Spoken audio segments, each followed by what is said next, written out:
आज हम महादेवी वर्मा की लिखी एक बहुत ही प्यारी कहानी में उतरने वाले हैं। ये कहानी है गिल्लू की, एक नन्ही सी गिलहरी और एक लेखिका के बीच पनपे एक ऐसे रिश्ते की जो हमें सिखाता है कि अपनापन और प्यार किसी भी दायरे से कहीं बढ़कर होता है। कहानी की शुरुआत होती है एक बिल्कुल आम सी सुबह से।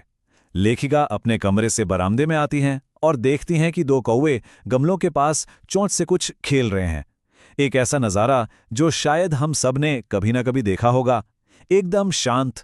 लेकिन ये शांति बहुत देर तक टिकने वाली नहीं थी, क्योंकि उस खेल के पीछे एक ऐसी सच्चाई छिपी थी जिसने उस सुबह को हमेशा के लिए यादगार बना दिया। और यहीं पर लेखिका का कौवों को देखने का नजरिया पूरी तरह से बदल जाता है। वो कौवे जिनके बारे में हम कहानियों में सुनते हैं कि वो संदेश लाते हैं, वो अब एक छोटे से जीव के लिए शिकारी बन चुके थे। खेल और शिकार के बीच का फर्क अब साफ दिख रहा था।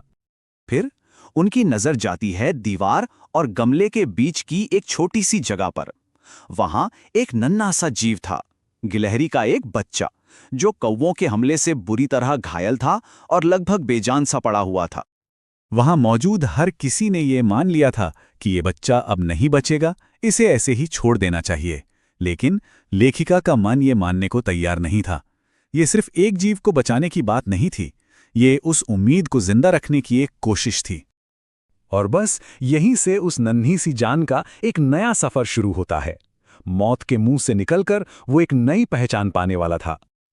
उस नन्हे जीव को बचाना कोई आसान काम नहीं था। पहले तो रुई से धीरे धीरे उसके घावों का खून साफ किया गया, फिर मरहम लगाया गया। रुई की बत्ती बनाकर उसे दूध पिलाने की कोशिश की गई, लेकिन वो पी नहीं पा रहा था। घंटों की मेहनत के बाद जाकर कहीं पानी की एक बूंद उसके मुंह में जा सकी। धीरे धीरे मेहनत रंग लाई। तीसरे दिन उस नन्ही सी जान में थोड़ी हरकत हुई। उसने अपनी नीली नीली कांच की मोतियों जैसी आंखों से दुनिया को देखा और अपने नन्हे पंजों से लेखिका की उंगली पकड़ ली। ये एक भरोसे की शुरुआत थी। और फिर उसे एक नाम मिला, गिल्लू। इस नाम के मिलते ही वो सिर्फ एक गिलहरी नहीं रहा, वो घर का एक सदस्य बन गया, एक ऐसी पहचान जिसे सब जानते थे। जैसे जैसे गिल्लू ठीक होता गया, उसकी शरारतें और उसकी समझदारी बढ़ने लगी। लेखिका के साथ उसका एक ऐसा रिश्ता बन गया था जिसे समझने के लिए शब्दों की जरूरत नहीं थी। गिल्लू का बात करने का अपना ही एक अलग अंदाज था। जब भूख लगती तो चिक चिक की आवाज करता, और जब उसे लेखिका का ध्यान अपनी ओर खींचना होता तो वो तेजी से पर्दे पर चढ़ता और उतरता। सोचिए, वो अकेला ऐसा था जो उनकी थाली के पास बैठकर खाने की हिम्मत रखता था। लेकिन सच्चा प्यार तो आजादी देने में ही होता है ना? जब लेखिका ने देखा कि गिल्लू बाहर की दुनिया को बड़ी हसरत से देखता है, तो उन्होंने उसे आजाद करने का फैसला किया और खिड़की की जाली में एक छोटा सा रास्ता बना दिया। लेकिन गिल्लू का प्यार और उसकी वफादारी की असली परीक्षा तो तब हुई जब लेखिका खुद बीमार पड़ गई। एक बार जब लेखिका को अस्पताल में रहना पड़ा, तो वापस आने पर उन्होंने देखा कि गिल्लू के झूले में उसका पसंदीदा खाना काजू वैसे का वैसे ही भरा पड़ा है। उसने कुछ भी नहीं खाया था।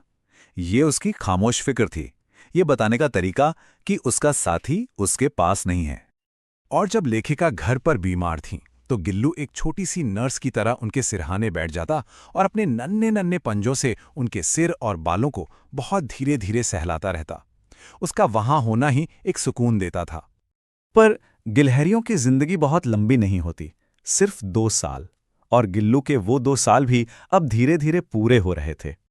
और देखिए, जिंदगी का चक्र कैसे पूरा होता है। जिस दिन वो मिला था, उसने जिंदा रहने के लिए लेखिका की उंगली पकड़ी थी, और अपनी जिंदगी की आखिरी रात में वो फिर से उनके बिस्तर पर आया और उसी उंगली को पकड़ लिया। गिल्लू को उसकी सबसे पसंदीदा जगह सोनजूही की बेल के नीचे हमेशा के लिए सुला दिया गया। ये उसे प्यार और सम्मान देने का आखिरी तरीका था। लेकिन ये कहानी यहां एक दुखद अंत के साथ खत्म नहीं होती, बल्कि ये एक बहुत ही खूबसूरत उम्मीद पर जाकर रुकती है। लेखिका को विश्वास है कि एक दिन बसंत में गिल्लू उसी सोनजूही की बेल पर एक छोटे से पीले फूल के रूप में फिर से खिलेगा। तो गिल्लू की ये कहानी हमें सोचने पर मजबूर कर देती है।